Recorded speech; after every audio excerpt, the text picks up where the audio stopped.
Great to have you with us tonight, folks. Thanks for watching The Ed Show. I have to tell you, I absolutely loved it. We knew this was going to happen. The gloves finally came off. Moments ago, 7 of the Republican presidential candidates wrapped up a debate in Las Vegas, and for the first time, the gloves have come off.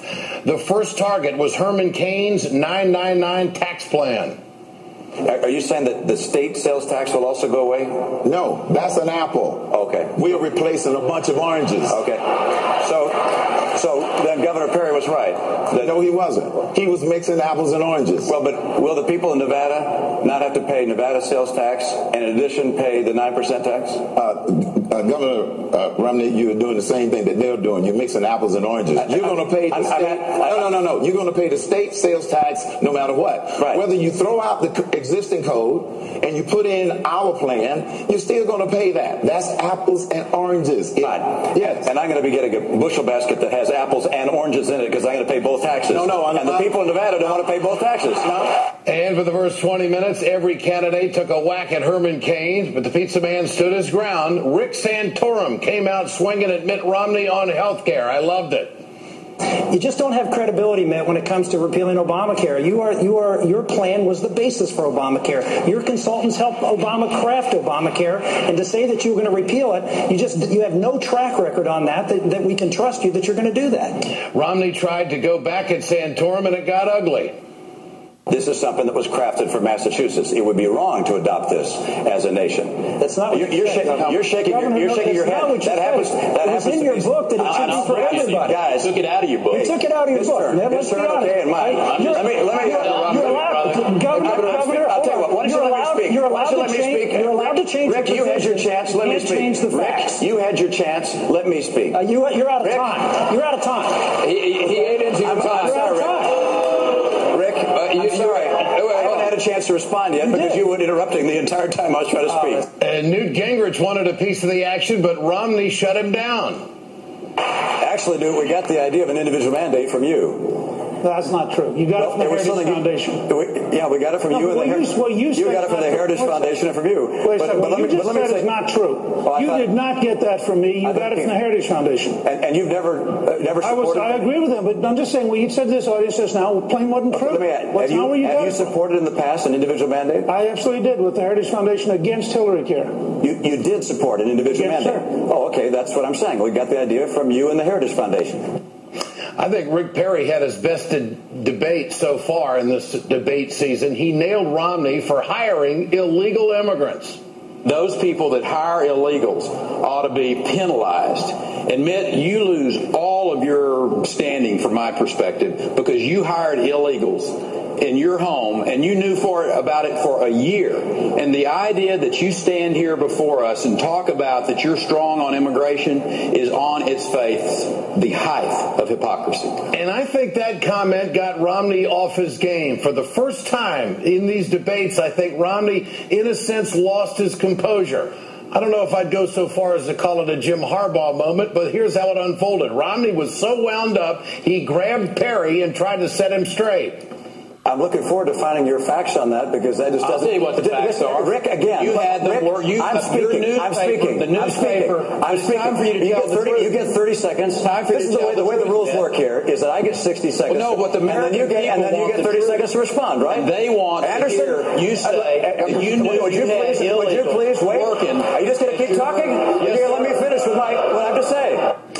Mitt Romney, I wonder if he's on the CNN payroll to be the moderator tonight. Herman Cain dodged a question on his electrified fence controversy. Would you build an entire fence along the entire border, and would you have it be electrified? Allow me to give the serious answer. Yes, I believe we should secure the border for real, and it would be a combination of a fence, technology, as well as possibly boots on the ground for some of the more dangerous areas. I don't apologize at all for wanting to protect the American citizens.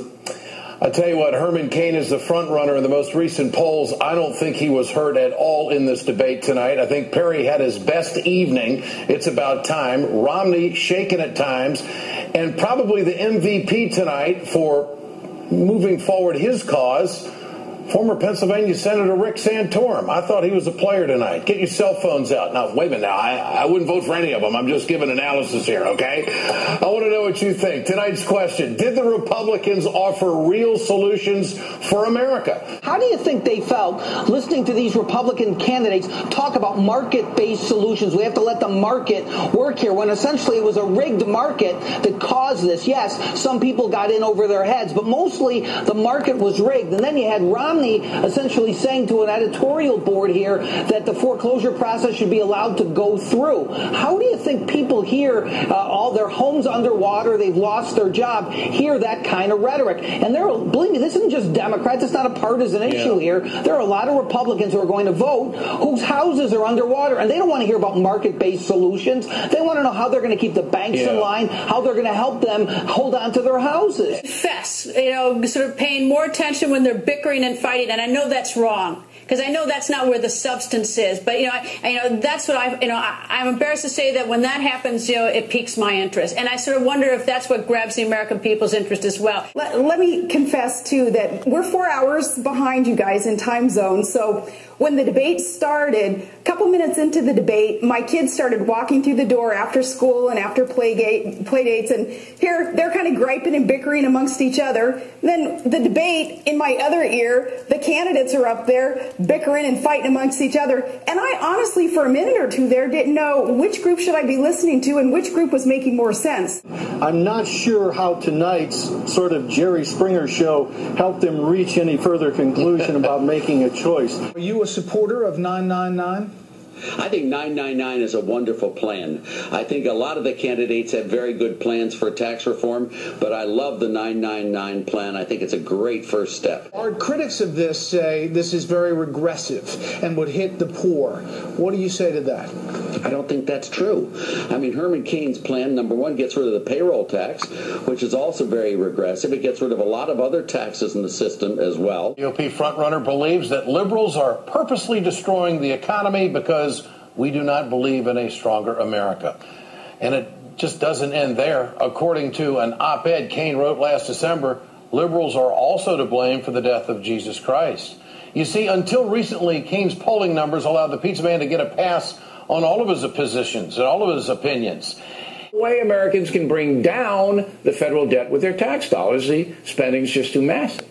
Now, you would think President Obama, for his own political survival, would support drastic cuts in federal spending, but he doesn't. And neither does the Democratic Party in general. In fact, the far-left loons want to spend more, believing against all evidence that it will get us out of the stubborn recession. No question the Obama administration has embraced out-of-control spending. It's not debatable.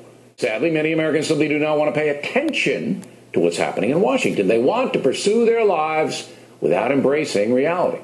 They believe what they hear, and oftentimes they don't hear anything other than their own point of view. Well, Talking Points is playing Paul Revere this evening. Bankruptcy's coming, and the Democrats are not considering that reality. The tax-the-rich mantra is a delusion. There are not enough rich people in the country to even put a dent in the federal debt. Government spending should revert back to the year 2007, when we had a manageable deficit. That was just 4 years ago, and most of us were living well back then. Whoever the Republican challenger is must make it as simple as that. A true leader is able to get people together. A real leader gets everybody together. I've never seen a situation where this country is so divided as it is now.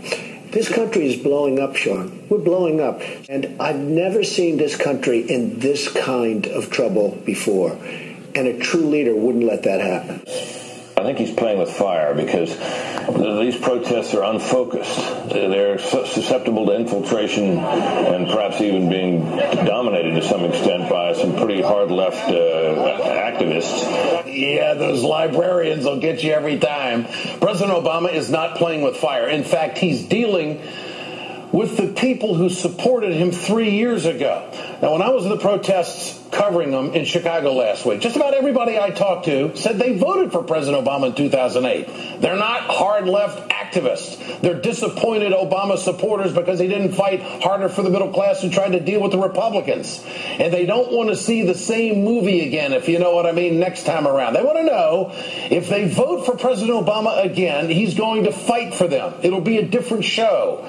So they're making their voices heard. Britt, You know, if you had the guts to get out of your limo and meet some of these people face to face, you'd probably see the same thing.